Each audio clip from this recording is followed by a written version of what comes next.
Muito bem, pessoal. Vamos aqui para as duas questões aqui, das questões extras da 15ª edição da apostila. Bem interessante a análise das duas questões. É importante saber fazer a conta para a prova e é importante saber fazer esse tipo de análise para a vida. Ó. Na questão 5, a resposta alternativa A, 1539. Ou seja, esse cliente que tem 25 anos vai aplicar numa previdência de PGBL com período de deferimento de 65 anos. Para ter uma renda líquida, ou seja, já livre de impostos, de 6 mil, vitalícia a valor de hoje, ou seja, tenho que usar a taxa real.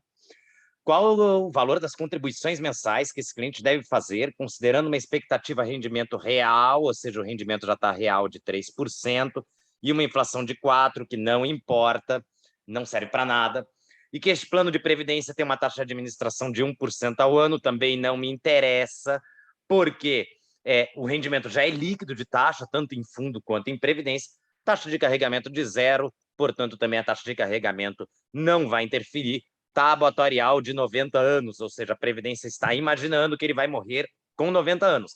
Ela vai pagar para sempre, mas imagina que ele vai morrer com 90 anos. Bom, isso aqui é numa Previdência, deu aí o resultado de 1.539,60, daqui a pouco eu mostro para vocês. O interessante é comparar com o enunciado da questão 6, que é exatamente igual, só que agora ele vai aplicar num fundo DI. Com rendimento real de 3%, tudo igual, 6 mil, líquido, valor de hoje, taxa de administração de 1, que não me interessa para nada. E aqui ele vai ter que colocar R$ 2.862,15, né? Bom, vamos para a diferença, então, por que valeu mais a pena a Previdência? O que acontece? No plano, deixa eu abrir aqui bastante, no plano de Previdência, a primeira diferença é o IR, de 10%, né? Tabela regressiva. E a renda por 25 anos. Ele morre aos 90, se aposenta aos 65. Idade de diferimento no enunciado era 65, morre aos 90 anos, né? Vou até mostrar aqui no enunciado para mostrar que eu não estou mentindo, ó.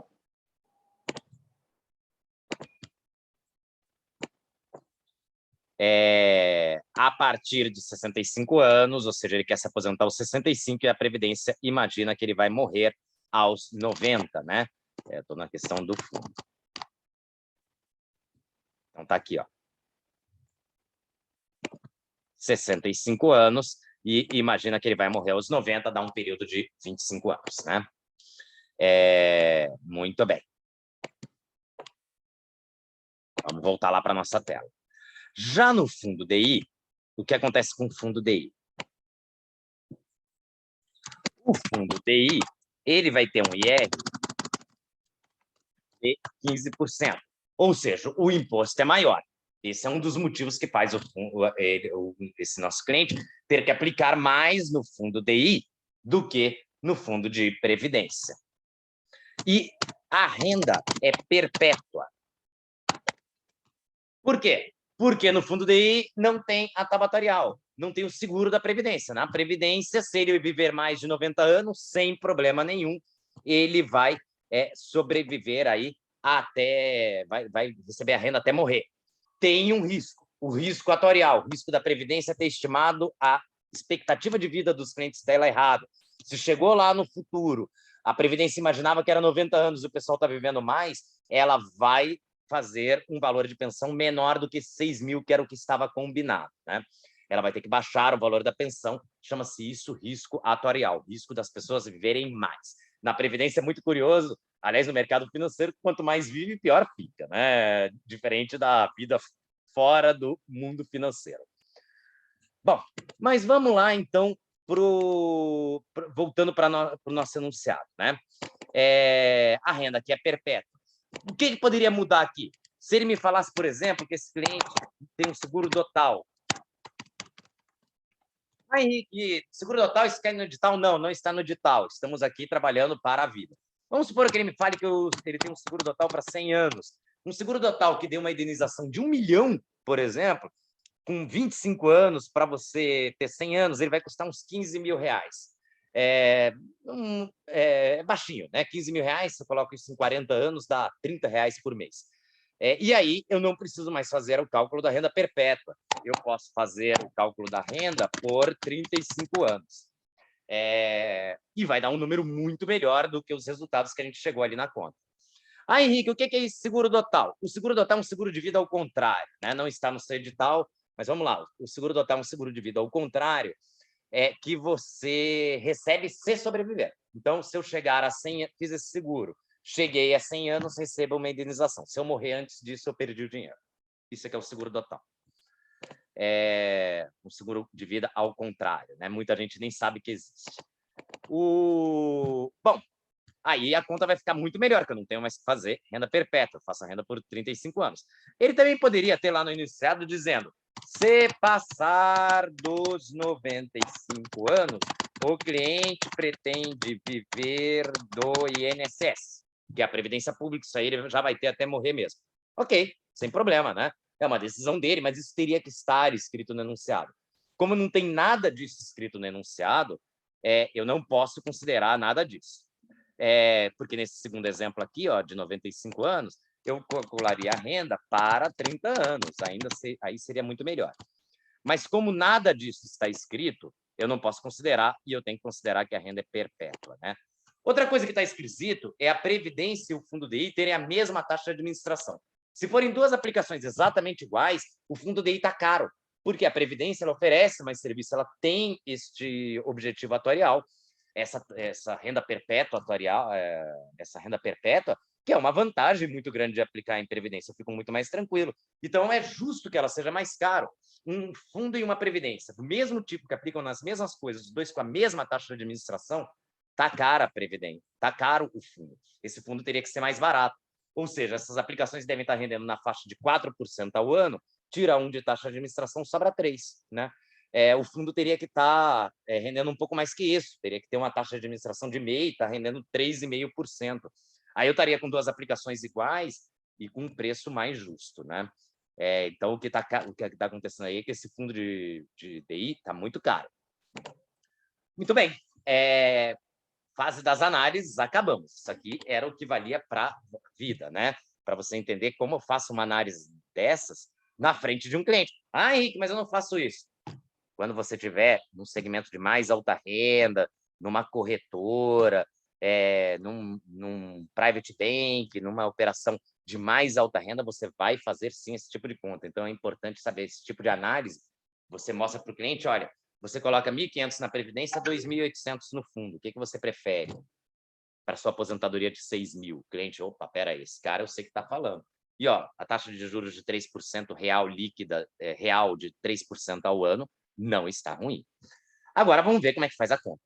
A conta da Previdência é muito mais simples, pessoal. Por quê? Porque trata-se de um VGBL. Então, essa questão 5 é muito mais simples. Trata-se de um VGBL, correto? Se é um VGBL, eu vou tributar com toda a... eu vou tributar com todo o saque que ele tiver, ou seja, eu vou tributar todo o resgate, resgate que vai ser de 6 mil por mês. E tabela regressiva, esse imposto vai estar em 10%. Só lembrando aí de algumas coisas, o valor bruto é igual ao valor líquido dividido por 1 menos o imposto, né? Ou seja, para fazer essa conta aqui do valor bruto, que é o valor que ele tem que resgatar, é 6 mil dividido por 1 menos 0,10, né? 10%. E aí eu vou chegar, vou abrir aqui a minha calculadora agora. Vamos lá, calculadora. 6 mil, enter, 1, enter, ponto 10, menos, divide. 6.666,67 centavos. Ou seja, para ele ter um resgate líquido de 6 mil, ele precisa comandar um resgate na Previdência de 6.666,67 centavos. Tá feito aí. E agora eu vou começar a desenhar aqui esses meus fluxos, né? Vamos lá desenhar o fluxo da vida dele. Então, ele vai ficar recebendo um rendimento ao longo da vida, e antes disso ele vai fazer uma contribuição ao longo da vida. Ele vai iniciar isso com 25, idade de diferimento 65, ou seja, nesta conta aqui eu tenho um N de 40, e a tábua atuarial, a previdência, imagina que ele vai morrer com 90 anos, ou seja, aqui eu tenho um prazo de 25 anos, né? Entre os 65 e o 90. Esta fase aqui, ó,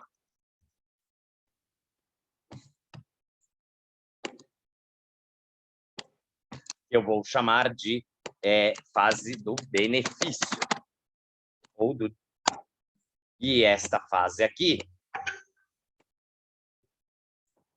é a fase das contribuições, também conhecida como diferimento, né? Período de diferimento. Vou fazer duas contas. Primeiro, a conta do benefício. Por quê? Porque eu tenho que saber qual o patrimônio que ele vai ter que ter aqui. Eu vou ter que saber qual o patrimônio que ele vai ter que ter aqui aos 65 anos de idade para gerar essa renda de R$ 6.666,67. Já deu para perceber que este é o meu PMT, já tem o N e já tem o I, que é 3%. Só que isso está ao ano, tudo isso eu tenho que passar para mês, porque essas rendas são mensais, né? E aí eu vou chegar nesse patrimônio aqui, que é o patrimônio que ele precisa acumular lá na Previdência para poder gerar essa renda de R$ 6.666. Então, vamos lá para a HP. Primeiro, vou fazer a taxa equivalente, né? A fórmula que a gente sempre usa. Aliás, isso aqui eu vou guardar, ó. Esse número aqui eu vou guardar porque eu vou precisar. 3i, eu tenho em 12 meses N, eu quero em um mês RS. Quero, 0,24. Vou limpar de novo a fórmula. Esse é o meu I. Vou puxar de novo o número da calculadora. Esse é o meu PMT. 40 não. 25 anos, né? GN. São 300 meses. E vou pedir o meu PV. Tá aí. 1.412 é 104 mil. Então, esse é o patrimônio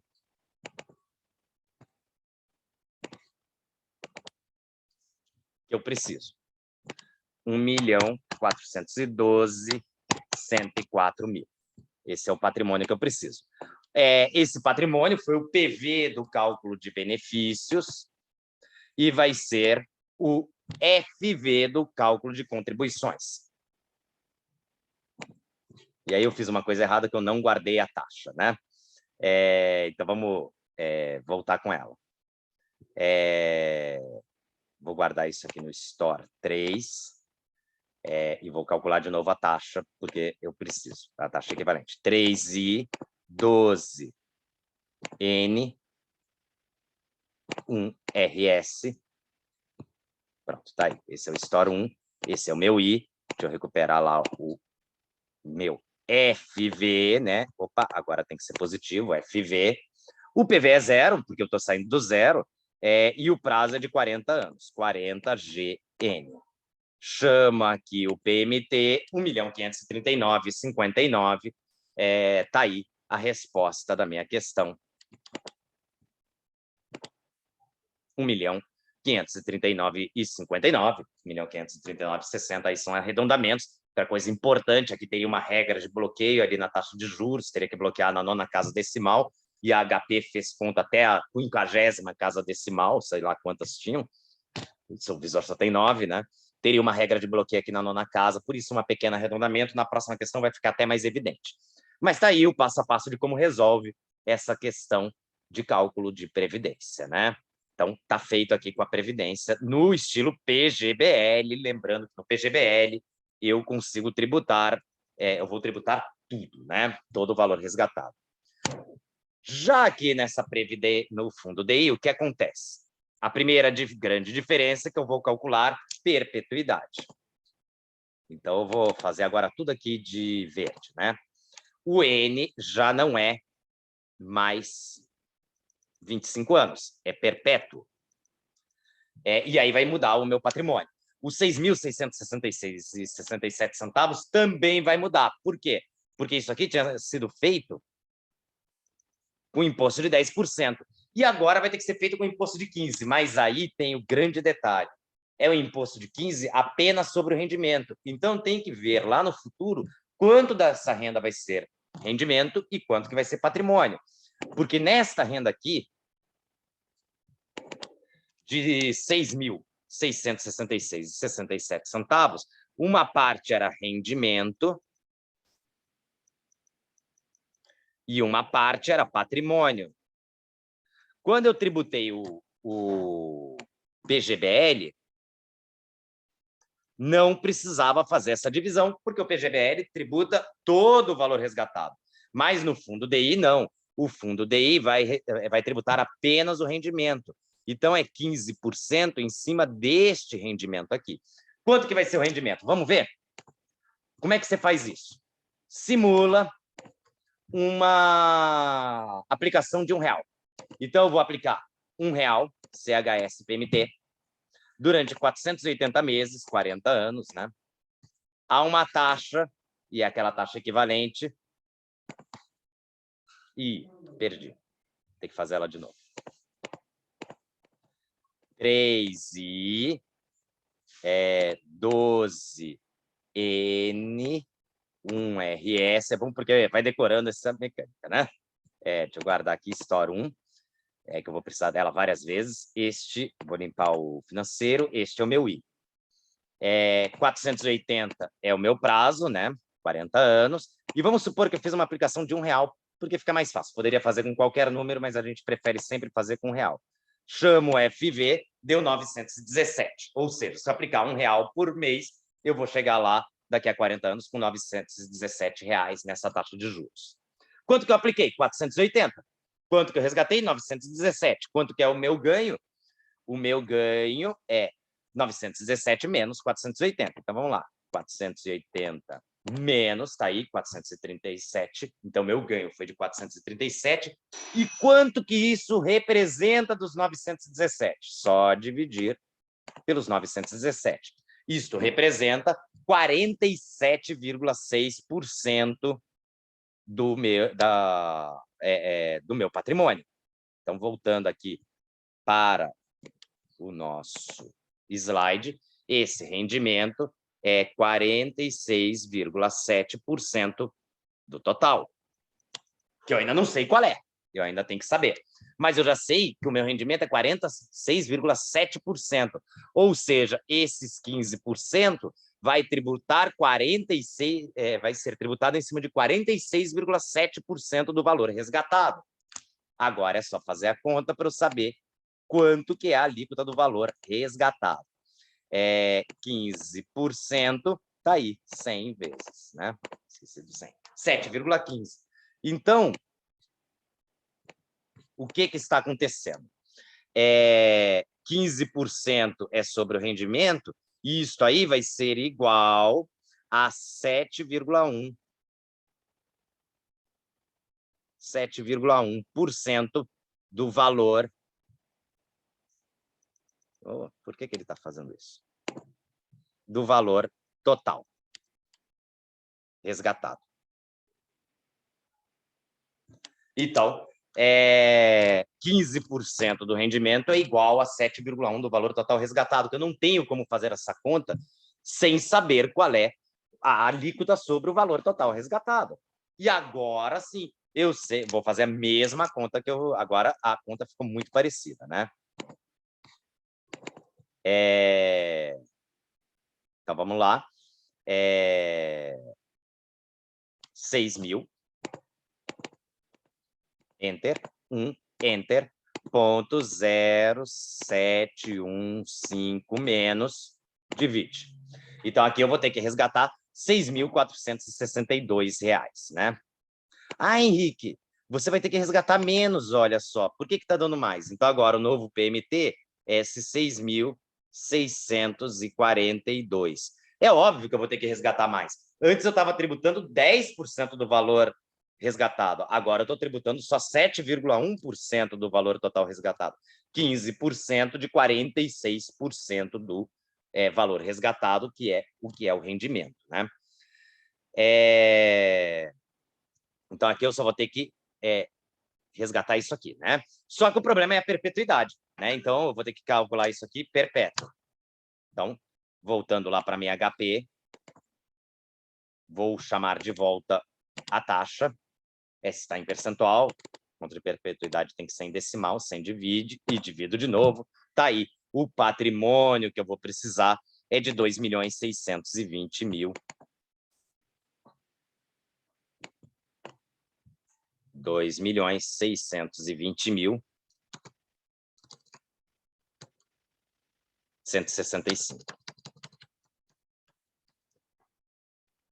165.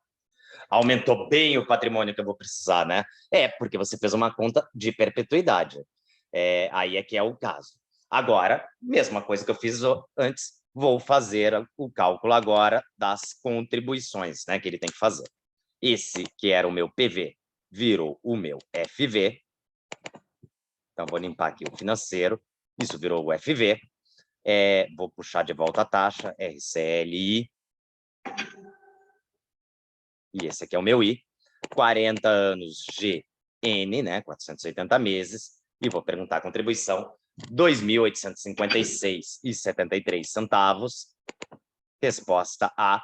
Mas deu diferente. Deu diferente por causa das regras de bloqueio. Sempre falei, ó, o valor está muito similar. Está aqui o resultado da conta, né? Muito similar a esse aqui. Tem uma diferença aí de R$4, num período de 40 anos, plenamente aceitável. A diferença aí é a regra de bloqueio da taxa equivalente. Eu considerei todas as casas decimais, deveria ter se considerado apenas 9, mas não vale a pena você decorar todas as regras de bloqueio que a CVM impôs, né? Porque são muitas. É melhor você trabalhar sempre com todas as casas decimais ou com 9 casas decimais, o máximo que você conseguir, porque quem está anotando no papel só vai conseguir usar 9, né? Mas o ideal é você trabalhar com todas e aceitar pequenos arredondamentos para não ter que conhecer as regras de bloqueio. Então, chegamos aí num valor muito perto. Ó, quem marcou aí a alternativa B de bola não considerou a tributação corretamente, né? E as outras não tem muito sentido. Então, aí as duas questões. Questão difícil de fazer, essa número 6. É difícil. Eu falo sempre que esse troço de tributar rendimento, quando te pede para calcular o rendimento, é muito difícil. Você viu que primeiro eu tive que estimar qual era o rendimento. Foi o primeiro passo que eu fiz. E aí eu fiz uma aplicação de R$1 hipotética, porque é fácil, né? R$1, quanto que é o principal? 480 meses vezes R$1, né? Só por isso que eu usei R$1, podia usar qualquer número. Aí eu tive que ver do valor resgatado quanto que é o percentual de rendimento e quanto que é patrimônio e multiplicar o percentual do rendimento pelo percentual do imposto. E aí eu vou chegar num percentual que é o percentual de imposto sobre o valor total resgatado. Porque é o único jeito de você fazer uma conta dessas, é você conseguir saber qual é o percentual de imposto sobre o valor total resgatado. Então, eu tive que ir e voltar, né? Eu saí dos 25 anos, fui até os 65, depois eu fui até a renda perpétua, voltei de novo para os 65 e terminei com 25. É bem mais trabalhosa de fazer, questão que se você encontrar na prova, é daquelas para você marcar e fazer por último, sempre falo isso nos cursos, né? Olha, se você vir questões de cálculo de VGBL, vir questões de cálculo de rendimento, de aposentadorias, né? Com fundo de investimento ou com VGBL, com V de vida, deixa para o final. Se for com PGBL, com P de pato, sabendo essa mecânica que você sai de trás e chega no início, é tranquilo de resolver. Mas uma conta importante, mesmo que você não vá aprender agora para a prova, aprenda isso para a vida, né? Porque isso faz muita diferença você lá com seu cliente conseguir falar para ele, mostrar esse tipo de análise. Você imagina eu chegar na sua frente e falar, olha, você vai colocar 1.500 na Previdência ou 2.800 no fundo. Você está colocando no fundo, é bobagem. Você vai ter que colocar muito mais dinheiro para chegar na mesma renda. Melhor você fazer isso na Previdência. Pega esses 1.500 você está aplicando no fundo, aplica na Previdência, você vai se aposentar com 6 mil. O correto aqui seria o fundo tá com uma taxa de administração menor, né? E aí o rendimento não seria 3% ao ano, seria algo mais, 3,5%, 3,6%, o fundo DI está caro. Ok, pessoal? Então tá aí resolvido, né? A questão desafio, mas infelizmente essa é uma pergunta que quem avançar na carreira vai fazer esse tipo de análise para o cliente, né? Inclusive não precisa nem ter CFP, no nível do CE, se você for para uma operação de clientes com mais alta renda, em agências de gente com um bom patrimônio, aí 5 milhões, 6 milhões de patrimônio, que não chega a ser private bank, são pessoas que vão querer ver esse tipo de análise sim, e o cara lá, e muita gente aí, as grandes corretoras, os grandes escritórios de agente autônomo de investimentos, tem gente que sabe fazer essa conta, e você, se quer ser um consultor de investimento, tem que saber também, né? Um bom consultor de investimento tem que saber isso, não para passar na prova. Para passar na prova, essa questão aí é igual a questão lá para que serve o Bacen, né? Agora, para a vida do dia a dia, a questão de para que serve o Bacen não te ajuda em nada lá no dia a dia, mas saber fazer esse tipo de análise ajuda sim, ok? Muito bem. Então, faça essa questão, tenta resolver, se não for para estudar agora para a prova, para o futuro, né? A gente vai fazer, depois que a gente parar essa sequência de questões da prova, a gente vai fazer várias questões, várias análises desse tipo para você aprender a usar o conteúdo que você aprendeu lá no dia a dia. E que, às vezes, análise de conteúdo lá do CPA 10. E se você tiver um caso desses aí com seu cliente, uma coisa dessas, e quiser que a gente faça a conta, manda no grupo, é bom que todos vejam. Esse grupo de WhatsApp é uma ferramenta importante para vocês se manterem atualizados para sempre. A gente não vai parar de postar nunca, né? Então, mantenha-se atualizado para sempre. E se tiver uma situação que você queira mandar para a gente, se tiver dentro das nossas condições de analisar, a gente analisa para você e posta de volta, mas e compartilha isso com todo o grupo. Pode mandar no privado para mim, para o seu professor, mas a resposta eu vou dar no grupo, né? Mantenho o nome sempre em sigilo, mas a resposta eu dou no grupo, ou já posta no grupo direto, e a gente vai conversando e trocando essas experiências que vão ser muito importantes para a carreira de vocês, melhor do que qualquer mentoria, qualquer coaching, qualquer coisa desse tipo. Casos reais entre vocês mesmos. Vocês são milhares de alunos, né? A gente chega aí no final do ano com quase 2.000 alunos, e a experiência de 2.000 é óbvio que é muito superior à experiência de um mentor ou de um coach qualquer, né? O que a gente pode ajudar é a responder as coisas dessas 2.000 pessoas que a gente tem aí participando dos grupos. Então, pessoal, valeu e até mais!